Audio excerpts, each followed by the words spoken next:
여러분 안녕하십니까. 경제현장 오늘 고광철입니다. 오늘의 주요 뉴스 전해드리겠습니다. 국회 법제사법위원회는 오늘 전체 회의를 열고 노란봉투법과 방송 3법 개정안 등 여야 간 쟁점 법안을 통과시켰습니다. 민주당 소속 이춘석 법사위원장은 국민의힘의 강한 반발에도 불구하고 표결에 붙였습니다. 국민의힘은 4일 본회의에서 무제한 토론으로 의사 진행을 방해하는 필리버스터를 한다는 방침이어서 통과 전망은 불투명합니다. 트럼프 미 대통령이 예고한 상호 관세가 현지 시간으로 1일 0시부터 발효됐습니다.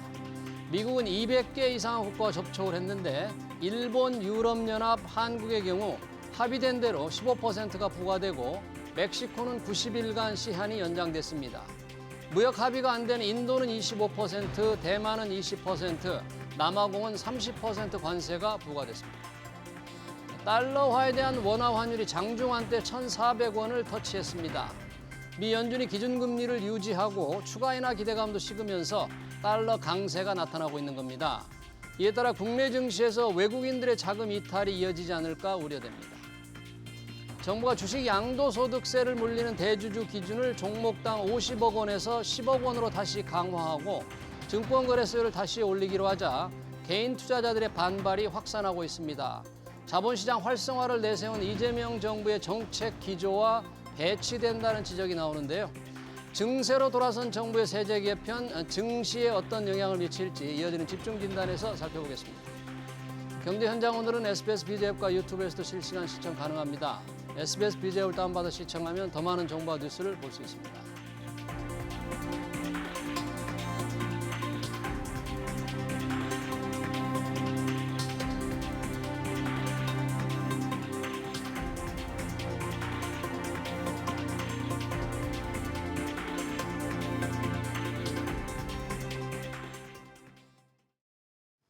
네, 이재명 정부가 증세로 돌아섰습니다. 기업들에 대한 법인세를 올리면서 주식 투자자들에게도 세금을 더 걷겠다고 합니다. 손실을 봐도 거래만 하면 내야 하는 증권거래세를 올리고 주식 양도세를 내야 하는 대상은 대폭 늘리기로 했습니다. 증세를 철회해달라는 국민청원까지 등장했는데 두 분은 세제 개편을 어떻게 생각하는지 얘기 나눠보겠습니다. 원상필 한국항공대 경영학부 교수, 이경수 하나금융투자 수석연구위원 나오셨습니다. 오십시오. 반갑습니다. 네, 안녕하십니까. 자, 개인 투자자들의 지금 불만이 끓어오르고 있습니다. 증권거래세를 다시 올리겠다, 대주주 양도소득세를 더 강화하겠다 그런 건데 우선 시청자들 위해서 좀 구체적인 내용, 세제 개편한 내용부터 보고 싶은데 원상필 교수님 어떻게 바꾸겠다는 겁니까 지금 정부가? 그러니까 뭐 예상했던 것 기준으로 봤을 때 다 최악의 결과들을 발표한 것 같아요. 최악의 결과. 예, 증권거래세는 올리겠다. 네. 양도거래세는 양도소득세. 50억에서 10억으로 낮추겠다. 대주주 양도소득세. 그렇습니다. 네. 그다음에 배당 분리과세 같은 경우에는 기준을 현격히 높여서 사실상 혜택을 좀 돌아가기 어렵게 하겠다. 그러니까 뭐 기존에 정부가 얘기했던 것하고는 그러니까 코스피 5천을 위한 증권시장 활성화의 모든 정책을 동원하겠다. 이거 말과는 전혀 다른 형태의 결과물을 일단 던진 상황입니다. 네, 지금 배당 소득세를 좀 깎아주는데 깎아주는 폭도 당초 얘기 나왔던 것보다 너무 적고 거래세율은 다시 올리고 대주주여서 양도소득세를 내야 하는 기준은 더 넓히고. 네, 그렇습니다. 그럼 이런 정책은 물론 세금을 더 걷겠다는 건데 증시에는 좀 치명적이 될까요? 그렇게 보십니까? 그러니까 뭐 안타깝고 굉장히 속상하고요. 좀 황당해서 헛웃음이 나오는 그런 상황인데 헛웃음이 나온다. 예. 이를테면 약간 이렇게 비유를 해볼 수 있을 것 같아요. 그러니까 계모 밑에서 구박받던 둘째 딸이 있었어요. 네. 예, 근데 어느 날 이제 능력 있는 아버지가 온 겁니다. 그래서 이제 너 공부 열심히 할 수 있게 책도 사주고 맛있는 밥도 줄게 이렇게 했습니다. 네. 근데 며칠 뒤에 갑자기 계모가 다시 와서는 뭘 던져주고 갔는데 봤더니 책은 다 찢어져 있고 밥에는 곰팡이가 피어 있는 겁니다. 네. 그러면 이 공부 열심히 하려고 했던 이 둘째 딸의 마음이 어떻겠습니까? 지금 투자자들의 마음이 딱 그런 상황이라고 보여집니다. 네. 그래서 그런지 뭐 국민청원도 지금 투자자들이 냈어요. 증시 세금 올리는 거 좀 철회해달라 그러는데 이경수 의원님 어떻게 보십니까? 오늘 시장이 일단 그거에 대한 반응인가? 주가가 지금 큰 폭으로 떨어졌는데 뭔가 실망감 또는 배신감 뭐 이런 걸까요 지금? 네, 일단은 그렇게 생각을 하고 있고요. 일단은 뭐 미국 증시 선물이라든지 이 정도가 아니잖아요. 지금 이제 증시 선물 지수가 떨어지는 2% 거 3% 보면. 빠지고 있는 그런 상황이고, 그래서 일단은 제가 생각하는 지금 상황은 네. 개인들이 일단은 지금 올해 이제 주가 많이 올랐잖아요. 그렇죠. 주가가 많이 오른 측면이 있어서 갑자기 이제 본인들이 이제 대주주가 된 거죠. 본인이 지금 가지고 있고 수익이 예를 들어서 3, 4% 났는데 10억이 넘어서 한 15억이 됐다. 그러면은 일단은 어차피 올해는 이제 분위기상으로 좀 더 갖고 있으면은 그래도 올해 말까지만 팔면 되는데 근데 이제 주가 빠진단 말이죠. 예. 그러면 이제 같이 팔지 않겠습니까? 예. 그러니까 일단은 기본적으로 그런 측면에 대주주 양도세가 좀 타이트해졌다라는 컨셉이 지금 시장의 핵심인 것 같고요. 네. 대주주가 되어버린 개인들이 대주주가 깜짝 놀라서 이제 주가를 많이 파는 느낌이고요. 예. 사실은 이 기존의 대주주 조건이 이제 50억에서 1년 만에 당 50억 원에서 이제 10억으로 이렇게 바뀐 사례가 없거든요. 보통 이제 이렇게 강화되는 경우가 없다. 그렇죠. 이제 1년도 안 된 사이에서 40억이 낮아지고 올해 말부터 하겠다라는 컨셉이기 네. 때문에요. 그래서 이런 부분에 있어서 소위 이제 개인 투자자들이 좀 많이 놀란 것이 아닌가 이렇게 생각이 좀 들고 있습니다.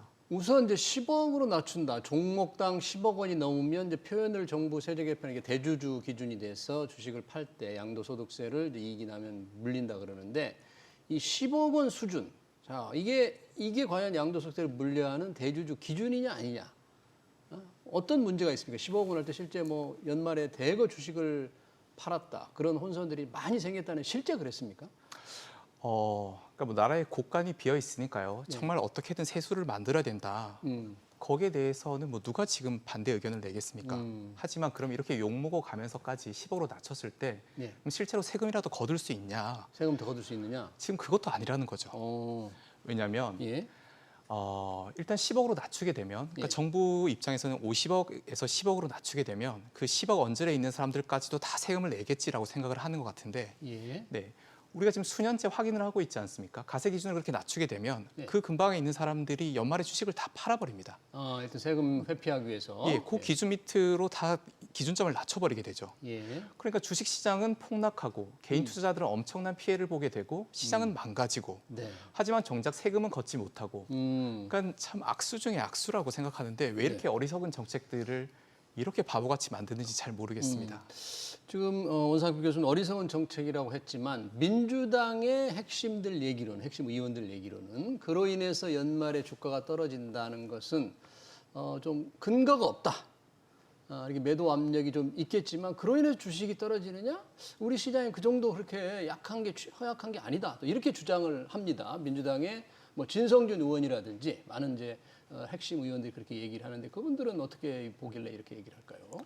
사실 주식 측면에서는 일단 그게 맞을 수도 있습니다. 뭐 세금 때문에 주가가 빠진다. 이거는 아닐 수가 있는데 사실은 이 대주주의 요건을 이렇게 낮추면서 개인들이 대주주가 되었다라고 말씀드렸는데 개인들은 그거를 이제 회피를 하고 싶은 거죠. 그러면 내가 그 종목군들은 당연히 본인이 생각했을 때 상당히 좋은 종목이었을 겁니다. 근데 연말에 그냥 세금 때문에 팔게 되는 거예요. 기관하고 외인들은 사실은 배당도 받고 계속해서 난 꾸준히 가지고 가야겠다 이렇게 생각을 하는 거고 개인들만 연말에 굳이 팔아야 되는 겁니다. 네. 그런 측면에서 손바뀜 측면에서 우리 개인 투자자들이 조금 이 손해를 보는 것이 아닌가. 물론 이제 코스피가 중장기적으로 우하향 곡선을 그릴 거다. 이렇게 예상을 하기가 어렵잖아요. 예. 아무래도 자본은 계속해서 풀리는 거고 기업 성장도 성장률이 좀 둔화되지만 그래도 내년 이익 성장률 자체는 지금 컨센서스 기준으로 한 12%, 13%는 나오거든요. 내년 기업들의 이익 성장률이 순익 기준으로 12%, 그래요? 13% 나옵니다. 네. 그리고 뭐 2분기는 저희가 이제 역성장 가능성이 있겠지만은 3, 4분기 좀 어느 정도 회복한다라는 컨셉이에요. 지금 상황에서는 관세에 대한 우려가 어느 정도 다 반영이 돼 있는 상태고요. 그런 측면에서 이 개인 투자자들이 이렇게 올라가는 그리고 지금 주주환원에 대한 기대감도 큰 상황에서 굳이 이제 이거를 매도를 하고 이제 내년에 다시 들어와야 될 때는 주가가 기관하고 외인들 기반으로 해서 주가가 더 급등한 상황일 수도 있다는 거죠. 그래서 예. 이거를 주가 측면으로 보면 어려울 것 같고 사실 주주환원 정책의 어떤 취지 자체가 개인 투자자들한테 예. 기업들의 그 이익을 이제 양분해서 같이 받게끔 하자, 배당을 좀 지급하는 컨셉을 네. 소액 주주하고 같이 하자라는 컨셉이기 때문에 사실 이번 그 대주주 양도세가 낮춰지는 것은 기본의 어떤 그 취지하고 좀 반대가 되는 거예요. 반대된다. 개인들은 빠져 이런 네. 컨셉이 될 수가 있다라는 것이죠. 예. 그래서 이런 부분은 좀 고쳐지지 않을까. 국회에서 조금 어느 정도 좀 수정이 되지 않을까라는 게 합리적인 생각이 한다, 아닌가. 이렇게 생각한다는 예, 거죠. 그렇게 생각합니다. 사실 지금 대주주라는 표현 세법 개정 돼 있는데 종목당 10억 원. 요즘 서울 아파트 한 채 평균 가격도 안 되는데 그 정도 가지고 10억 원 이상의 주식을 갖고 있는 분을 기업의 대주주라고 한다? 그분들이 좀 잘 이해가 안 될 것 같아요. 본인들이 10억 원 대주주? 예. 그리고 내가 뭐 이제 대주주인가? 참 표현이 잘못됐나요? 대주주라는 말을 바꿔야 되나? 뭐 고액. 참 여러 가지로 엉터리 같은 상황들이 계속해서 반복되고 있는데요. 일단 그 민주당 일부에서 얘기하는 그러니까 지금 민주당 정책위 의장 특히 진성준 씨가 그런 이야기를 하고 있지 진성준 않습니까? 의원이 이제 그런 연말 하락설 근거 없다. 예, 5년 전에 나온 이제 보고서를 가지고 그 이야기를 하는데 5년 전에. 맞습니다. 그 보고서의 내용도 읽어보게 되면 예. 대주주의 지나친 양도세를 회피하고자 양도세를 회피하고자 연말에 변동성이 커지고 상당한 매물이 출회된다라고 보고서가 결론을 내고 있습니다. 네. 결론은. 그러니까 진성준 씨가 혼선이 얘기하는 그 있다는 보고서 자체도 그렇기 때문에 이건 자본시장의 건정성을 해치고 예. 정상적인 자본시장 운영을 방해하기 때문에 이런 이러한 부분은 개편될 필요가 있다라고 보고서가 결론을 내고 최종 있는데 결론은 그거다 이거죠. 그렇습니다. 그러니까 보고서를 정말 제대로 읽어봤는지도 좀 의심스럽고 네.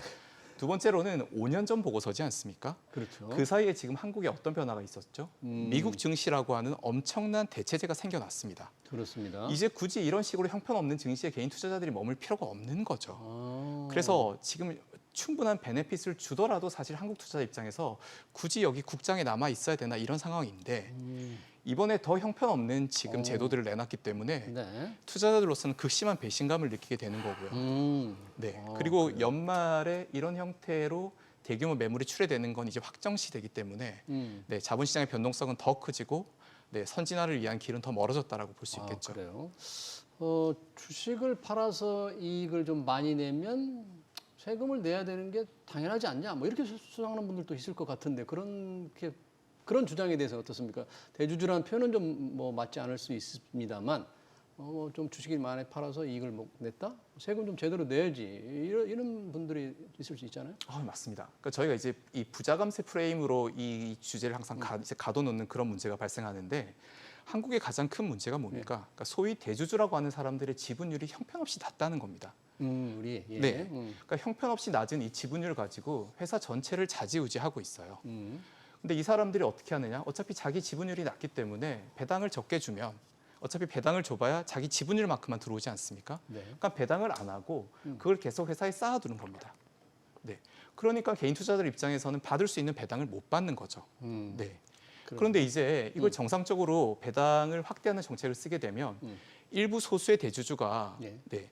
더 이상 그 회사의 이익과 잉여금을 회사 내로 묶어둘 필요가 없는 거죠. 네. 그렇게 해서 대부분의 대주주와 또는 대부분의 개인 투자자와 기관 투자가들이 네, 그 배당을 같이 나눠서 받을 수 있는 구조가 되기 때문에 이건 사실은 부자 감세하고는 전혀 다른 문제가 되겠습니다. 그러네요.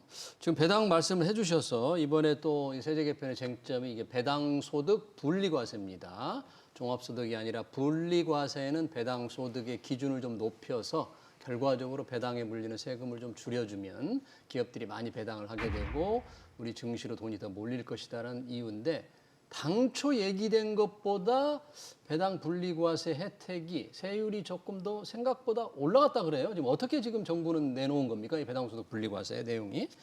일단은 그 배당 소득에 대한 3억까지는 기본적으로 20%의 이제 세금이고 3억 초과분이 이게 이제 문제가 되겠습니다. 3억 초과분, 예. 초과분이 이소영 의원 기준으로 보면 20% 중반 요 정도였는데 한 25% 정도. 그렇습니다. 근데 이게 10% 올라서 35%가 된 거죠. 네. 그래서 일단은 요 35%라는 그 의미가 기존에 이제 45%죠. 지방소득세 빼면 45%에서 35%가 된 건데 10%포인트만 낮아진 거다, 건데 이거죠? 네. 요게 이제 어떻게 보면 이 종합소득세에서 배당을 받은 상태에서 요거를 이제 최대 세금을 내고 배당 감액을 하잖아요. 배당 소득에 대한 이제 감액이 아니고 배당 감세라고 하죠. 예. 이거를 이제 다시 이제 배당을 좀 높여주는 배당에 대한 세금을 좀 이제 일부 이제 좀 돌려주는 그런 컨셉이 있는데 그렇게 되면 지금도 어떻게 보면 30% 중반 정도는 나오는 배당 수익률이 나오거든요. 지금도 배당 소득이 배당 세금이 나오거든요. 근데 그래요? 사실은 이런 컨셉에서 봤을 때는 지금 35%가 기존의 어떤 그 기존 안과 그렇게 크게 배당 지금 세금을 현재의 종합소득세로 매기는 것과 큰 메리트가 없다, 그런 얘기예요. 그렇습니다. 메리트 측면에서 좀 많이 좀 부족할 것 같고요. 예. 예. 그런 측면에서 대주주가 지금 이제 예를 들어서 배당 성향이 이제 약간 이제 다 부족하잖아요. 지금 예. 보면 배당 성향 40% 올해 기준으로 컨센서스 기준으로 보면 40% 넘는 기업들을 보니까 그리고 이제 전년 대비해서 또 배당이 늘어나야 되는 거죠. 이거 세 보니까 한 70개 정도 되더라고요. 70개. 성장사 중에서 70개 정도가 70 지금 개가 기준에 보면 배당 성향, 단기 순이익에서 나가는 배당이 40% 넘거나 아니면은 25% 이상이면서 3년 평균보다 배당이 5% 늘어난 두 가지 경우잖아요. 예, 40% 먼저. 요게 40% 먼저 70개고. 게 70개 기업. 예. 그리고 25%에서 40% 사이인데 3년 동안 배당이 5% 증가한 예, 요 3년 기업들이 평균보다 5%. 요 기업들이 한 60개에서 70개 됩니다. 음. 요 분포를 보면 40% 넘는 기업들은 보면은 일단 지주 회사들이 좀 많고요. 지주회사. 지주 회사, 뭐 가구 회사도 좀 있고 약간 그런 측면이 있고 20%에서 40%는 이제 금융 쪽이 되게 많습니다. 예. 그러니까 이런 예를 들어서 요 공통 분모도 있다라고 가정을 했을 때 한 거의 100개 종목 외에는 배당을 이제 올려야 되는데 근본적으로 지금 세제 혜택 자체가 지금 너무 부족한 것이 아닌가. 난 지금 조금 더 좀 파격적인 세제 혜택이 좀 있었으면 어떻을까라고 생각을 하고 있고요. 파격적인 세제 혜택이 잠깐 언급한 그 민주당의 이소영 의원이 낸 게 3억 원 넘을 때 최고 25%로 분리과세할 때 얘기가 있었는데 이게 좀 너무 이렇게 배당을 많이 받는 분들, 대주주라든지 이런 분들만 감세되는 게 아니라 해서 지금 35%로 정부가 내세웠거든요. 요것만으로는 혜택이 별로 안 된다. 그러니까 지금 이 관련 주가들이 폭락을 하는 건데 네. 35% 메리트가 우리 원 교수님도 별로 안 된다고 보십니까? 이 정도? 그렇죠. 전혀 메리트가 없는 상황이죠. 메리트 없죠? 일단은 말씀해 주신 것처럼 연구원님께서 말씀해 주신 것처럼 이 기준이라고 하면 이 기준에 들어갈 수 있는 기업이라고 하는 게 겨우 한국의 지금 상장사 중에 한 10% 정도밖에 안 됩니다. 10%. 나머지 기업들은 지금 영업이익과 모멘텀을 생각했을 때 이 기준만큼 배당을 올리기도 힘든 상황입니다. 예. 네. 그리고 두 번째는 배당 소득세를 이렇게 높여버리게 되면 지금 대주주 양도소득세는 25%거든요. 네. 근데 대주주 배당세 지금 대주주 같은 경우에 이 배당 성향 세를 적용하게 되면 35%입니다. 배당세가. 네. 그럼 배당하겠습니까? 차라리 그거 잘 쌓아뒀다가 다음에 회사 양도해 버리겠습니까? 양도를 할 수도 있다. 네, 그냥 그 배당. 이익을 잘 유보했다가 예. 다음에 그 회사를 팔아버리는 게 훨씬 세금을 적게 내는 방법이죠. 네. 배당을 지울 이유가 없어지는 겁니다. 음. 그러니까 적어도 대주주 양도세보다 배당세를 낮춰놔야지 대주주 입장에서는 그래 그러면 배당이라도 한번 고민해 볼까라고 생각이라도 할 수 있을 건데 지금은 명확하게 야 왜 배당 줘? 배당 주면 내가 38% 세금 내야 되는데 예. 다음에 그냥 회사 양도하면 25%만 내면 되잖아. 예. 그러면 어떻게 하겠습니까? 양도하는 게 맞죠. 다음에 예. 훨씬 이익을 많이 쌓아둔 다음에. 그러니까 이건 참 답답한 황당한 정책이다라고 예, 하겠습니다. 대주주 기준 강화에 이어서 또 답답한 정책이라고 하는데. 네, 아마 이소영 의원이 참 속상할 겁니다. 이런 네. 행정부의 이런 어처구니 없는 정책들을 보고 있으면. 네. 이소영 의원 처음 의견을 냈을 때는 투자자들이 굉장히 환호를 했어요. 그래서 이 배당 소득에 대한 기대감으로 지주회사라든지 배당 성향이 높은 통신사들 주가 굉장히 많이 올랐는데 그게 이제 바로 이제 부메랑이 돼서 지금은 많이 떨어지고 있는데 우리 상장사들의 평균 배당 성향, 당기순이익 대비 이게 배당이 한 20% 중반 정도 됩니까? 우리 대체로? 예. 20% 중반대? 20% 중반이라서 왜 이렇게 높아라고 하실 수도 있는데 예. 이제 글로벌 기업들 중에 글로벌 지역별 국가로 봤을 때 가장 낮은 우리가 수준입니다. 예.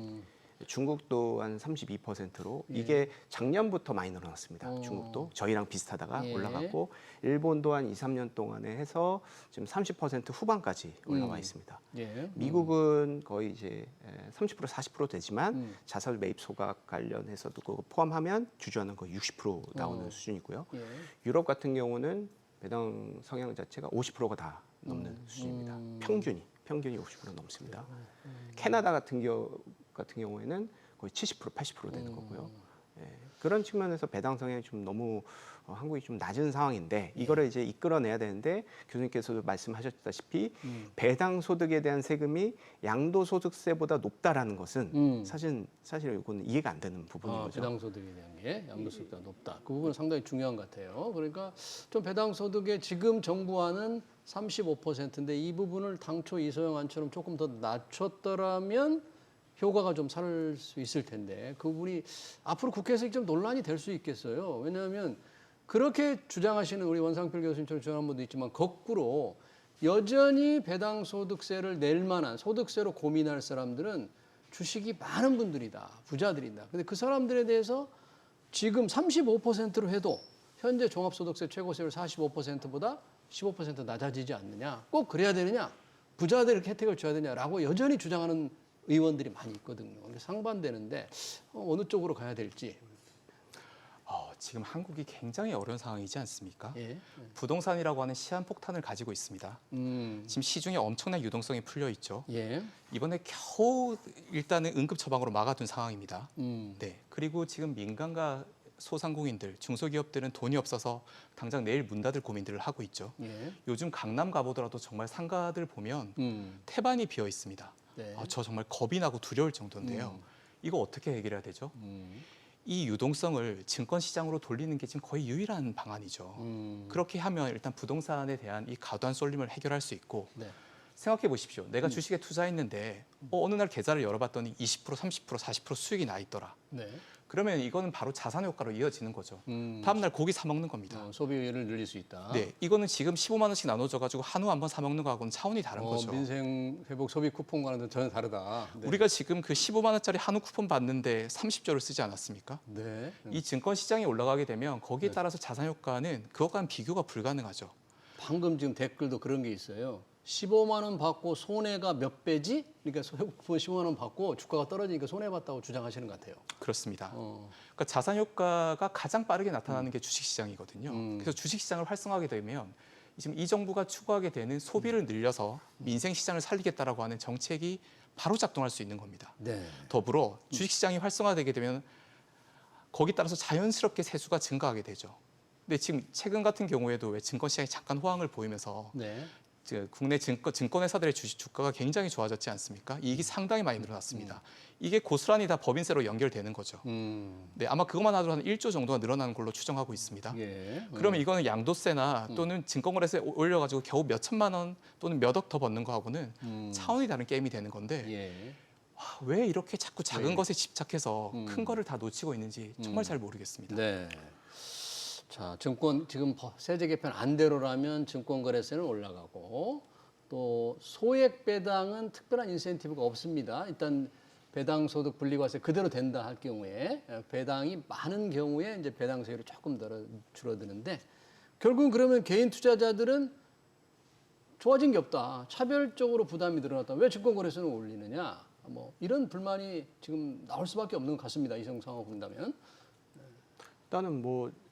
일단 거래세가 늘어난다는 거는 그랬어. 저희 이제 개인 투자분들이 상당 부분 이제 소위 얘기해서 단타를 많이 하시죠. 단타. 네.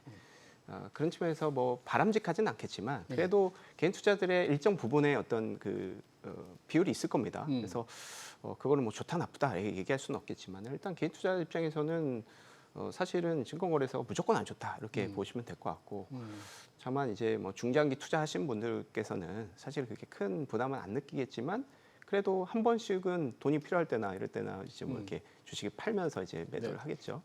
그런 측면이 좀 있어서 증권거래소 측면에서는 약간 중립적인 의견이긴 합니다. 아무래도 좀 이제 인센티브라고 볼 수는 없겠지만 약간 중장기 투자를 좀 약간 좀 이제 유도를 하고 좀 이제 단기적으로 이제 예. 트레이딩보다는 중장기적으로 배당을 해서 네.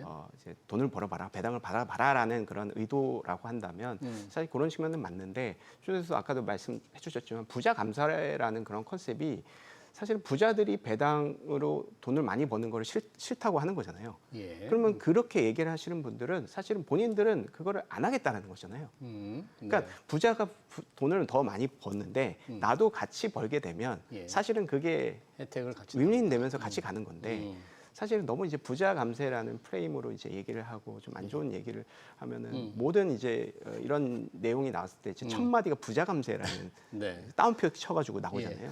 그런 컨셉은 본인들은 안 하겠다는 겁니다. 예. 정부의 정책인데 배당 투자 안 하겠다 나는. 네. 난 부동산만 하겠다. 이런 컨셉인 거거든요. 예. 그래서 이런 세제 개편안 이런 것도 좋지만은 추가적으로도 뭐 약간 캠페인 이런 것들 좀 했으면 좋겠습니다. 캠페인. 좀 더 개인 투자자들한테 더 강력한 혜택을 주는 거죠. 개인 투자 처음 이제 배당을 받을 때 그 해는 예. 상당히 좋은 혜택을 좀 주고 네. 그래서 기업들도 배당을 많이 해야겠지만 개인 투자 입장에서도 이 배당 투자를 하면서 본인들도 쿠폰을 받고 이게 퇴직연금으로 계속 쌓여서 눈덩이처럼 불어나 있는 나의 이 계좌를 보는 경험이 없기 때문에 네. 이런 현상이 좀 많이 일어나는 것 같고요.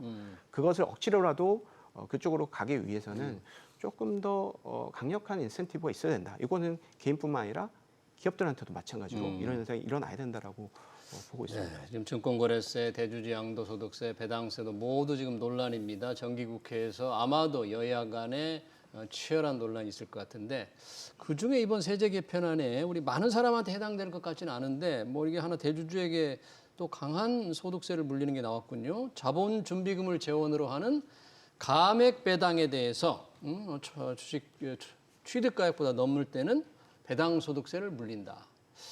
이게 일반적으로 이익 배당이 아니라 감액 배당의 경우에 되는 것 같은데 이런 때 대주주가 많은 감액 배당을 받아서 배당 소득세를 한 푼도 물지 않은 경우가 좀 있었나 보죠? 이건 왜 나온 거죠? 그러니까 이것도 참 답답한 이야기인데요. 이것도 답답한 겁니까? 예, 네. 왜냐하면 얼마 전에 이제 한국회계학회 회장님도 나오셔가지고 네. 감액 배당이 비과세인 이유는 정당하다. 왜냐하면 그건 정당하다. 회사에 있는 내 돈을 내가 주주가 다시 가져가는 주주가 거니까. 다시 가져가는 거죠? 맞습니다. 이거는 뭐 세법상 또는 회계학적으로 전혀 문제될 것이 없고 당연한 내용이다라고 했는데 그래요. 이게 지금 정부가 다시 여기서 다시 세금을 물리겠다라고 한 겁니다. 근데 지금 한국에서 정말 몇 안 되는 주주 친화적인 정책으로 한국에도 이런 기업이 있었어라고 하면서 어떤 선진적인 모범을 보여주는 게 예. 메리츠 그룹이 있죠. 메리츠 금융그룹. 네, 메리츠 그룹 같은 경우에는 그 밑에 있던 계열사들을 다 하나로 모아가지고 예. 네, 그리고 배당을 많이 해주고 예. 주주 우선주의 정책을 통해 가지고 지금 주가가 몇 년째 계속 오르고 있습니다. 네. 그래요. 근데 이제 이 회사도 대표적으로 감액 배당을 실시했던 기업이고 거래소에서 대표적으로 우수 기업이라고 인증까지 했던 그런 기업이거든요. 그런 사례인데 여기에 대해서 다시 감액 배당을 금지하겠다. 네. 세금을 매기겠다 그런 매기겠다 거죠? 이거죠. 세금을 매기겠다. 그럼 그동안 감액 세금이 배당 없는데. 하려고 했던 회사들 입장에서 안 하면 그만이죠. 네. 그런데 이게 감액 배당이라고 하는 게 계속 할 수 있는 게 아니고 예. 말 그대로 준비금만큼만 할 수 있는 겁니다. 그러니까 한 번의 자본 이벤트죠. 준비금? 그리고 감액 배당을 실시한다고 했던 기업들의 주가가 그동안 굉장히 좋았습니다. 그래요. 정말 주식시장을 활성화시키겠다라는 생각이 있으면 오히려 감액 배당을 하는 기업들한테 이렇게 좋은 사례들도 있다라고 해서 오히려 이벤트적으로 적극 도입할 방법이죠. 왜냐하면 이게 예. 계속 이런 식의 배당이 지속되는 게 아니거든요. 그렇군요. 이 네. 배당소득, 감액 배당, 자본 준비금으로 하는 감액 배당, 이익 배당에 감액 배당에 대해서 지금 배당 소득세를 물린다고 했는데 실제로는 아무런 문제가 없는데 왜 이것도 세금으로 물리느냐 이런 주장. 그러니까 하여간 뭐 대주주한테 이익이 가는 건 안 된다라고 하면 대주주들은 절대 배당을 안 하겠죠. 그럼 평생 그냥 이렇게 살아야 되는 겁니다. 지금 그런 여러 가지 지금 전문가들 이런 지적 때문에 그리고 개인 투자자들의 강한 불만 때문에 주가가 지금 강한 조정을 받고 있는데 그동안 좀 많이 올라서 야 뭐 단기 과열 아니냐 이런 지적도 있었습니다만은 이경수 의원님 보시기에는 어떻습니까? 이렇게 조정받는 게 좀 길어질 것 같은지 이런 때가 앞으로도 상법 개정에 더 추가 개정이 된다는데 오히려 매수 기회일지 조금 궁금하네요. 일단은 이것을 알기 위해서는 기본적으로 이 주주환원에 대한 이벤트가 없는 상황에서요. 그러니까 이제 한국 코스피의 어떤 펀더멘털을 봐야 될 필요가 있는데 지금 이제 글로벌 대비해서 한국의 이익이 2분기부터 이제 좀 괴리가 벌어지기 시작을 합니다. 안타깝게 올해부터 이제 2분기부터 기존에도 ROE가 글로벌 대비해서 워낙 높다가 금융위기 이후부터 미국하고 중국한테 추월을 당하고 계속해서 횡보를 하다가 또 한 단계 또 낮아지는 거예요. 예. 그러면서 이번부터는 사실 이제 기업 이익 측면에서 상당히 좀 부담스러운 그런 향후 1, 2년은 그런 현상이 일어날 수 있을 것 같습니다. 그래서 펀더멘털 측면에서 좀 부담이 일어나는 측면, 그리고 관세에 대한 어떤 그 부담. 이것이 이제 어느 정도 뭐 해결이 됐다라고 하지만 15%로도 확정이 그렇죠. 됐다라고 하지만은 예. 어찌 됐건 이 기업 이익층에서 안 좋은 상황에서 추가적으로 이제 오피 마진이 깎일 수밖에 없는 그런 컨셉이 있습니다. 그래서 지금 이런 펀더멘털 기반으로 했을 때 환율이 계속해서 올라가는 측면이 있고 예. 외인들도 사실 2분기 전후로 해가지고 사실 부담스러운 그런 시기입니다. 그래서 이렇게 펀더멘털이 안 좋은 상황에서 저희는 이게 주가가 올랐던 이유는 주주환원에 대한 기대감 때문에 그런 거죠. 네. 주주환원 국가별 주주환원율과 그 해당 국가의 PER의 관계는 정해 관계라고 저희 말씀을 드렸고 또 한 가지 저희가 또 전에 말씀드리는 게 우리 개인들의 자기 자산에서의 금융 자산 비율과 예. 해당 국가의 PER도 정해 관계가 뚜렷합니다. 네. 우리는 이 두 가지를 같이 다 지금 해결해 나가야 됩니다. 예. 주주환원율도 올라가고 개인 투자자들이 금융 자산을 그렇게 코스피 지수를 많이 사줘야 됩니다. 그리고 예. 배당 투자를 많이 받고 이렇게 코어하게 되면서 선순환이 되어야 된다는 컨셉이 있습니다. 그래서 지금 전체적인 그 펀더멘털이 부진한 상황에서 이 주주환원에 대한 기대감이 더 엄청나게 더 지금 부진한 것들을 메꿔 가야 됩니다. 예. 가야 그리고 되는데 주가라는 것은 EPS 곱하기 PR이니까 EPS가 좀 안 좋다라고 하면 PR로 엄청나게 밀어붙여야 되는 겁니다. 네. 그래서 개인 투자들의 국내 증시의 어떤 유입 이런 것도 많이 돼야 되는 거고 주주환원 높아야 되는 거고. 근데 이 두 가지가 잘 되다가 이번 정책 요 그래요? 세제 네. 제한 때문에 상당히 부담이 되는 측면이 좀 있는 거죠. 그래서 알겠습니다. 또 강력한 인센티브 제가 좀 필요하지 않을까 이렇게 생각하고 있습니다. 네, 잘 들었습니다. 정부의 세제 개편안으로 주식 관련 세금이 늘어나고 있는 문제, 이번 세제 개편 얘기 잘 들었습니다. 지금까지 원상필 한국항공대 경학부 교수, 이경수 하나금융투자수석 연구위원이었습니다. 고맙습니다. 네.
네, 미국의 국산 자동차 및 관련 부품 관세를 25%에서 15%로 인하하기로 하면서 자동차 업계는 일단 안도하는 분위기입니다. 하지만 한미 자유무역 협정 FTA 덕분에 무관세 혜택을 누렸던 때와 비교하면 일본, 독일 회사들에 비해 상대적으로 불리해졌다는 평가도 나오죠. 권영주 국민대 자동차 운송 디자인학과 교수 모시고 자동차 회사들의 부담 그리고 대책 들어보겠습니다. 교수님 어서 오세요. 네, 안녕하세요. 안녕하십니까. 자, 어제 일본은 이 관세 협상이 딱 타결되고 도요타 자동차 주가가 폭등을 했는데 네. 우리는 어제 합의하고 현대차 주가가 급락을 했습니다. 오늘 또 자동차 회사들 주가가 조금 약한데, 이거 수출에 좀 우리는 큰 부담을 느낄까요? 그러니까 이제 뭐 이런 거죠. 네. 기본적으로 이제 일본 같은 경우에는 네. 상대적으로 한국보다 관세율이 적었다. 왜냐하면 기본 관세율이 2.5%를 내고 2.5%. 미국으로 수출을 하고 있었던 상황에서 네. 이제 12.5%의 관세율을 맞은 거잖아요. 그렇죠. 그러니까 일본의 자동차 기업들은 경쟁국이 지금 거의 한국과 뭐 독일, 집중적으로 보면 한국인데 한국보다 관세율이 적다. 이렇게 해석할 수가 있는 거잖아요. 그러니까 상대적으로 유리하다라는 입장이 반영된 것 같고 예. 우리는 이제 원래 없었잖아요. 그렇죠. 우리나라 관세 역사가 보면 예전에 처음에 한 4% 내고 들어갔었거든요. 네. 그러다가 점진적으로 없어져서 지금 0%가 돼서 10년 이상 가고 있는데 근데 갑자기 이제 15%가 생기니까 이게 금액으로 따져도 만만치 않은 부담이란 말이에요. 오. 그러니까 이 정도의 이익이 예. 날아가겠구나라는 생각 때문에 예. 주가가 조금 흔들리지 않았나라는 생각을 하는 거죠. 그러네요. 그러니까 뭐 합의하자마자 자동차 주가가 큰 폭으로 떨어졌는데 여튼 액면 지금 관세율은 똑같습니다. 그죠? 네네. 우리나라, 일본, EU, 뭐 독일차를 예를 들자면 예, 예. 관세 같아졌는데 세계 자동차 회사들이 지금 미국 시장에서 경쟁, 특히 일본과 우리가 경쟁을 하는데요. 주요 차종 가격을 한번 보면 이제 이렇게 되면 우리가 그전에는 조금 이게 가격 경쟁력을 누릴 수가 있었을 텐데 어떻게 달라집니까? 그러니까 뭐 주요 차종이라기보다 그냥 통관 기준으로 통관 기준? 한국에서 미국에 갈 때 미국 관세청에다가 너네 수입 원가 얼마야? 그러면 3천만 원입니다라고 얘기했을 때 예. 그전에는 이제 3천만 원만 얘기하고 관세 안 내고 그렇죠. 그냥 수입 딜러한테 갖다 주고 유통을 시켰단 말이에요. 예. 그런데 이제 들어갈 때 3천만 원입니다. 그러면 450만 원 내야 됩니다. 그렇죠. 근데 일본도 똑같이 3천만 원짜리를 신고를 하면 예. 일본은 원래 75만 원을 내고 있었거든요. 예. 그러니까 이게 똑같이 450만 원 되니까 일본 기준에서는 대략 한 300 몇십만 원 추가 부담이 생긴 거예요. 추가 부담 그 정도만 생긴 거고요. 그렇죠. 그러니까 어떻게 보면 우리가 75만 원 정도 지금 이익을 가져갈 수 있는 걸 고스란히 일본 차하고 경쟁하는데 써야 되는 상황인 거고 왜냐하면 일본이 2.5% 관세가 있었고 우린 0%였잖아요. 네. 그동안 자동차 회사가 어떻게 전략을 펼쳤냐면 예. 미국에서 판매하는 한국산 자동차 가격을 일본 차 대비 조금씩 가격 경쟁력을 가져가는데 활용을 했던 거예요. 그 관세를요. 그렇죠. 관세가 0%니까. 그러니까 미국의 리테일 프라이스라고 하는 소비자가가 일본 차가 4천만 원이면 예. 우리는 3,970만 원. 아, 그럼 여기 30만 원 갭은 예. 관세에서 갖고 온 겁니다. 근데 이제 이게 동일해졌기 때문에 네. 일본 차가 3,990만 원이면 우리도 3,990만 원이 된 거예요. 네. 그럼 여기서 일본 차보다 더 많이 팔려면 예. 3,970만 원 정도를 해야 되잖아요. 20만 원 떨어뜨려야 되잖아요. 조금 낮게. 이게 이제 순전히 이익에서 이제 사라지는 구조가 되는 거죠. 그러면 지난번에 현대차 2분기 실적 보니까 이 관세 영향이 몇 달 안 돼서 좀 나타났을 텐데 이제 만약에 이대로 이제 굳어지는 거잖아요. 이렇게 예, 예. 해서 가면 현대차, 기아차 전체 영업이 많이 줄겠어요? 어느 정도로 지금 예상이 되나요? 지금 보통 관세 1%에 예. 대략 한 1,500억 정도 보니까 지금 이 상태로 가면 거의 1조 원 단위까지 추산이 되고 있는 거고요. 예.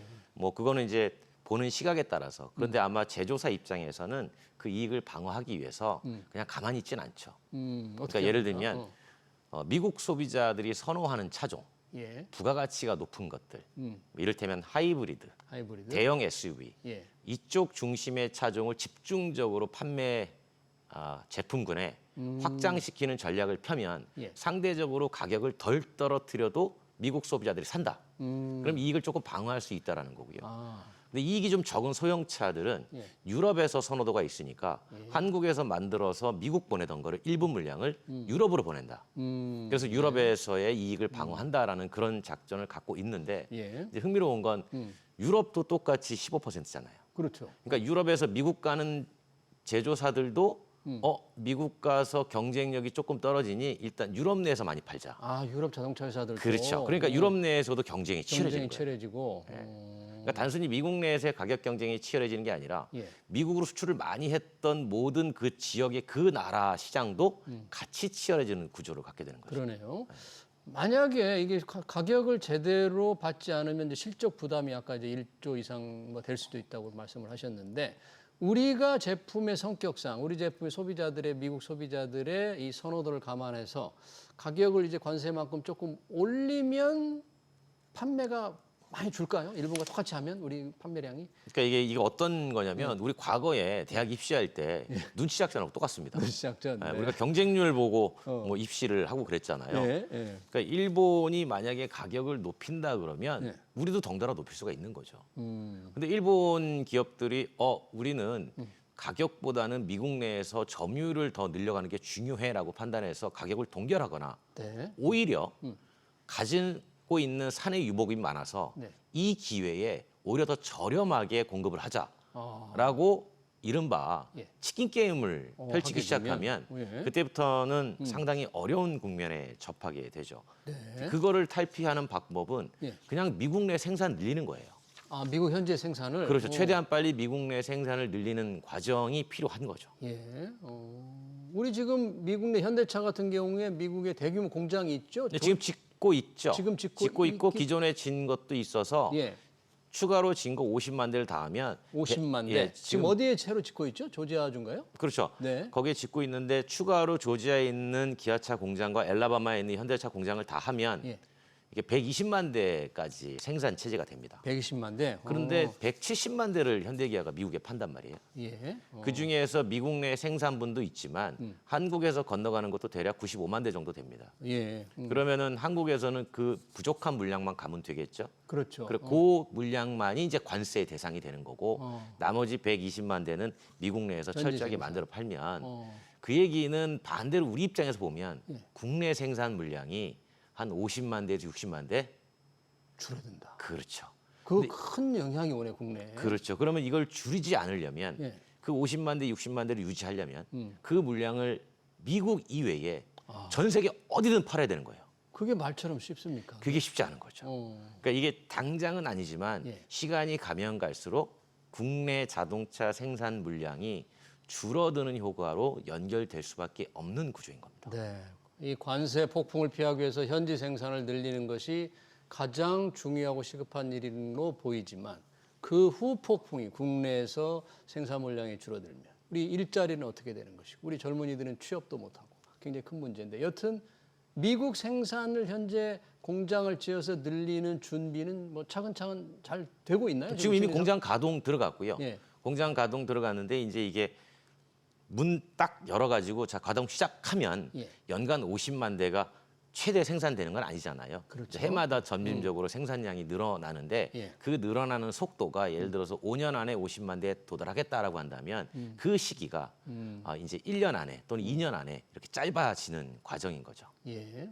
주로 미국에서 현지 생산해서 미국에서 파는 차량은 상당히 중대형차 위주로 지금 하고 있나요? 주로 이제 SUV가 아무래도 미국에서 인기가 많기 때문에 예. SUV 위주의 생산이 되고요. 소형차들은 멕시코나 한국에서 만들어져 들어가는 구조인 거고 예. SUV인데도 미국에서 워낙 인기가 많아서 미국 내 생산 가지고 부족한 차종들이 있습니다. 네. 그런 차종들이 국내에서 생산돼서 미국으로 지금 수출이 되고 있는 상황인 거예요. 네.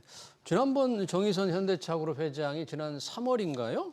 지금 트럼프 대통령 직접 만나서 네. 당시 백악관에서 뭐 210억 달러 투자한다. 이게 지금 공장 증설하는 그 얘기를 하는 거죠? 그렇죠. 어, 그 얘기를 포함해서 이제 그 철강 제철까지 아. 미국의 공장 짓겠다. 전기로 제철. 그렇죠. 그러니까 미국 내에서 만드는 현대기아 자동차의 모든 차체에 들어가는 철강을 미국 현지에서 받겠다 이런 얘기하고 똑같은 거죠. 네. 그러다 보면 미국 내에 아무래도 투자가 늘어나겠고.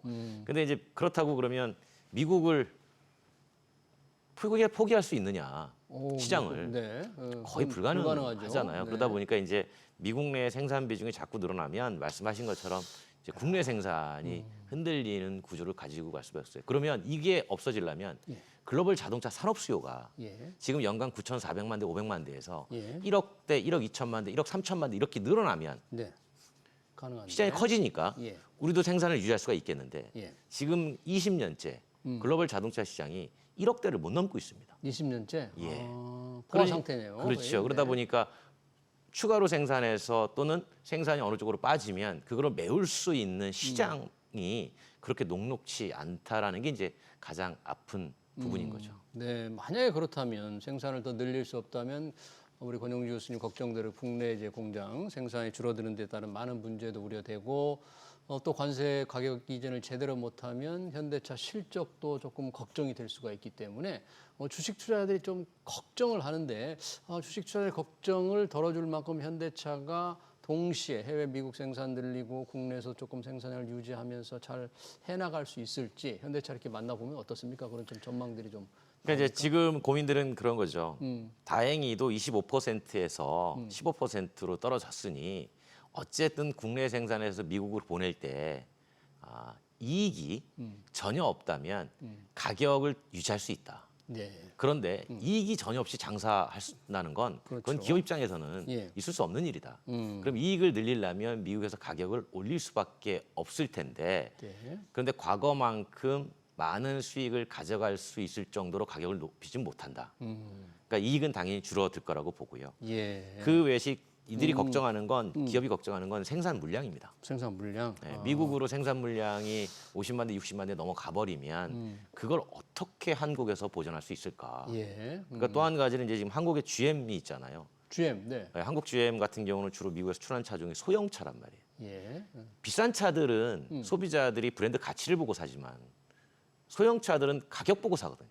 네. 근데 이 가격이 15% 관세 때문에 미국에서 판매되는 GM 차들의 가격이 올라가면 예.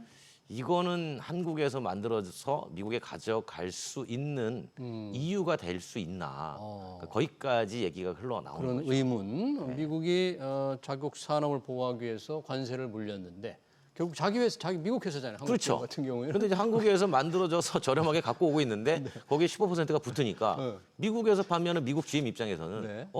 이게 이익이 거의 없네. 그렇죠. 근데 그럼 내가 왜 한국에서 만들지? 한국 만들지? 이런 생각을 할 수 있다라는 거죠. 네, 그런 생각을 한국 GM이 하게 된다면 또 국내 생산을 과연 유지해야 되느냐 하는 굉장한 의문이 되기 때문에 앞으로 참 문제가 그렇죠. 있네요. 그 상황에서 이제 한국 GM은 미국 GM은 우리 미국에서 안 만들 테니까 한국에 만들 테니까 한국 정부가 우리에게 그 관세만큼 뭔가 인센티브를 주면 우리 생산을 유지할게라는 이런 얘기까지 흘러나오고 있는 거죠. 그래요. 국내 생산을 유지하는 생산 공장을 유지하는 게 일자리 전환에서 워낙 중요하기 때문에 이 GM 문제도 조금 앞으로 상당히 갈등 이슈가 될 것 같네요. 자동차 잠깐 나오신 김에 이 전기차 요즘 뭐 전기차 조금 캐즘 일시적 정체 어쩌고 했는데 요즘 전기차 전체적인 시장 어때요? 제가 예전에도 말씀드렸는데 전기차 캐즘 아니라고. 캐즘 예. 왜냐하면 그 올해 1월 5월 달까지 글로벌에서 판매된 신차가 3,600만 대 정도 되거든요. 예. 근데 전기 자동차가 그 중에 한 500만 대가 팔렸는데 이게 13.8%의 점유예요. 이게 전년하고 비교해 보면 34.5%가 증가한 겁니다. 34.9. 여전히 증가하고 있다. 캐즘이라고 왜 캐즘이라고 그러냐 이거죠. 네, 근데 이제 그 많은 분들이 이렇게 얘기해요. 중국을 빼야지. 중국. 중국을 빼도 증가를 합니다. 중국을 빼고. 네, 중국을 빼도 22.2% 증가를 한 거예요. 그리고 이제 많은 분들이 또 전기 자동차 그러면 배터리 전기 자동차에 하이브리드, 플러그인 하이브리드까지 포함을 시키는데 다 빼고 그냥 배터리 전기차만 가지고 얘기를 해도 증가를 한 거예요. 순수 전기차에도 그렇죠. 증가하고. 그렇기 때문에 그 중에서 그나마 이제 우리나라 기업이 선방을 해서 그나마 대수는 많이 늘려가고 있거든요. 그 현대 기아 같은 경우에 이제 전년 비해가지고 대략 한 24% 늘렸으니까 전기차 시장에 선방을 하는 거죠. 그러니까 제가 보는 건 그런 거예요. 지금 어쨌든 5월까지 판매된 글로벌 전체 자동차에서 대략 10대 중에 1.4대는 순수 전기차였다. 그러니까 이 얘기는 전기 자동차는 해마다 점진적으로 자기의 자리를 늘려가고 있다. 캐즘이 아니다. 그래서 저는 캐즘이 아니라고 늘 얘기를 하는 겁니다. 네, 알겠습니다. 한미 자동차 협상 결과 그리고 전기차 시장 전망까지 잘 들었습니다. 지금까지 권영주 국민대 자동차 운송 디자인학과 겸임 교수였습니다. 교수님 고맙습니다. 감사합니다. 네.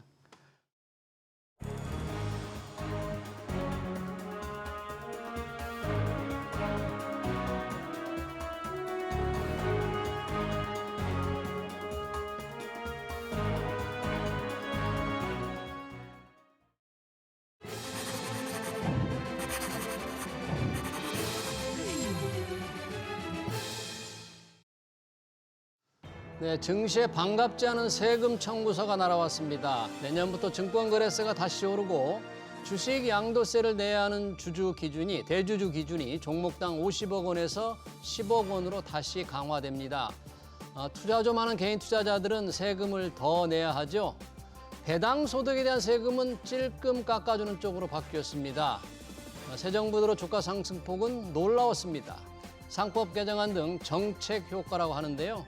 불청객 세금 청구서가 찬물을 끼얹었습니다. SBS BG 경제 현장을 여기서 마치겠습니다. 시청해주신 여러분 고맙습니다.